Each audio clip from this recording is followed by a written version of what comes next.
Hello Ashmi Bear, welcome sa ating another video. I-congrats natin si Vesti kasi first baby niya is boy at nanganak siya April 2 sa 11:45 PM ng gabi. Akala ko kasi hindi buntis ito dahil 67 days na hindi pa siya nanganak. Akala ko kasi, pero nagtataka ako bakit may gatas ang kanyang Gidi. Pero sa mga experience ko at sa mga tropa kong breeder, nagtanong-tanong ako. Kasi first time to nangyari na ang tagal manganak yung aking dog. Kasi sa daming dog ko, talagang 64 days o 60 days manganak na sila. Siya is umabot siya ng 67 days bago siya nanganak. So, wag kayong mataranta kung inyong dog ganyan kahaba ang araw na ipapanganak nila.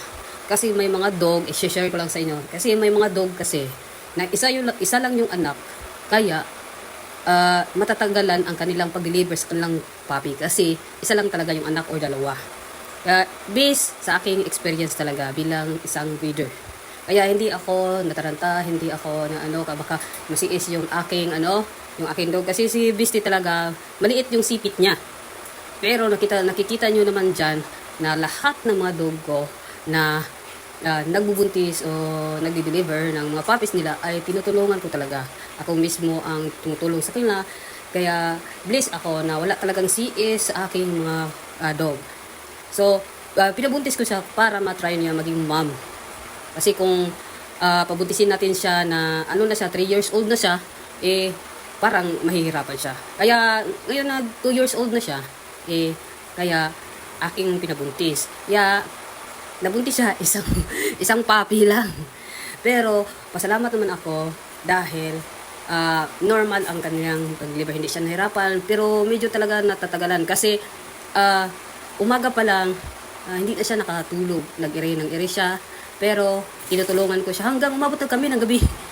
Pero hindi pa rin ako nataranta dahil parang malayo pa yung baby kasi kinakapa ko siya. Yun ang aking trabaho bilang isang poor mom and dad sa aking mga baby.